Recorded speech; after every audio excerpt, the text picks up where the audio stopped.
Hello friends, Dr. Manish here, consultant oral and maxillofacial surgeon. See, this is the case of abscess formation. इस बच्चे को क्या हुआ था कि बहुत ज़्यादा कीड़ा लग गया था दांतों में, केरीज हो गए थे जिसको हम लोग बोलते हैं। और उसके बाद क्या हुआ कि ये जो नीचे वाली हड्डी है यहाँ पे एब्सेस फॉर्मेशन हो गया था, यानी कि पस डिस्चार्ज होने लगा था। और ये ऐसा क्यों हो गया था? Because a faulty treatment by somebody. क्या हुआ कि जो दांत में रूट कैनाल करना चाहिए था और उसको फिलिंग कर दिया गया, और मल्टीपल टाइम्स जो है वो एब्सेस डिस्चार्ज होता रहा है, यानी कि बोन को ब्रेक करने के बाद वो जो मवाद है, पस है, वो सॉफ्ट टिश्यू यानी कि मांस में आ गया था और इधर से बह रहा था वो इस रीजन से। तो इसके वजह से इनका 4 दांत निकालना पड़ा।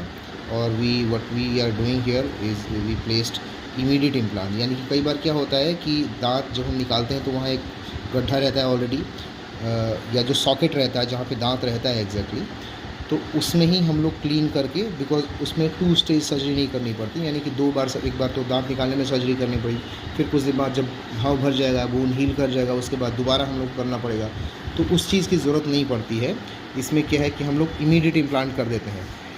ओनली प्रॉब्लम कि एब्सेस वाले केस में हमेशा रिस्क रहता है थोड़ा सा इम्प्लांट फेलियर का, बट ऐसा कुछ नहीं है। There is no such contraindication if you do with good asepsis, और आप अच्छा स्टेलाइजेशन प्रोटोकॉल फॉलो करोगे with good medication, proper irrigation with medication, यानी कि जब प्रॉपर दवा से इरिगेशन करोगे तो एब्सेस वो निकल जाता है सारा, एंड वी कैन पुट। अब यहाँ पे क्या होता है कि पूरा बोन लॉस हो गया था। एक और चैलेंज होती है एब्सेस के इस केस में, कई बार क्या होता है, जो दांत होता है और जो हड्डी होती है उसमें एक गैप होता है, और वहाँ एक सॉफ्ट पतली सी झिल्ली जैसी रचना होती है जो कि दांत को हड्डी से अलग करती है। एब्सेस वाले केस में क्या होता है कि दांत और जो हड्डी है कई बार आपस में जुड़ जाती है। उस केस में जब हम दांत निकालने जाते हैं तो दांत के साथ वो हड्डी भी बाहर आ जाती है, और हमें इम्प्लांट तो हड्डी में ही डालना, ऑब्वियस सी बात है। तो सारे दांत जो निकले 4 के 4 चारों कुछ ना कुछ अमाउंट ऑफ बोन लेके निकले थे। तो इस केस में थोड़ा सा टेक्निकल प्रॉब्लम आ जाता है कि आपको लिमिटेड अमाउंट ऑफ बोन मिलता है, और उसी अमाउंट में आपको proper with I can say कि बहुत ज़्यादा प्रिकॉशन के साथ डालना पड़ता है, बहुत ज़्यादा प्रेसिजन के साथ डालना पड़ता है।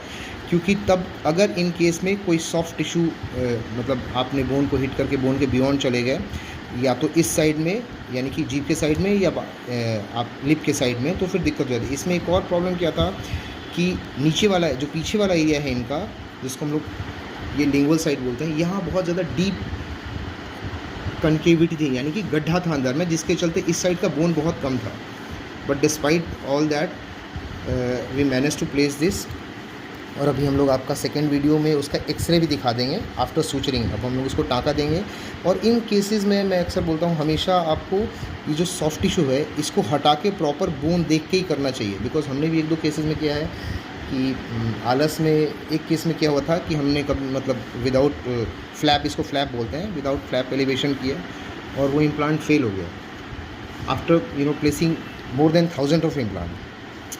तो इट्स बेटर कि बी सेफर साइड, आप फ्लैप उठा के करो तो आपको बोन का एटलीस्ट एक साइड का बोन पूरा दिख सकता है। अगर आपको फिर भी शक है तो लिंगुअल साइड का भी, इस साइड का भी फ्लैप उठा के प्रॉपर वे में, that in that case very remote chances of Fehling of implants.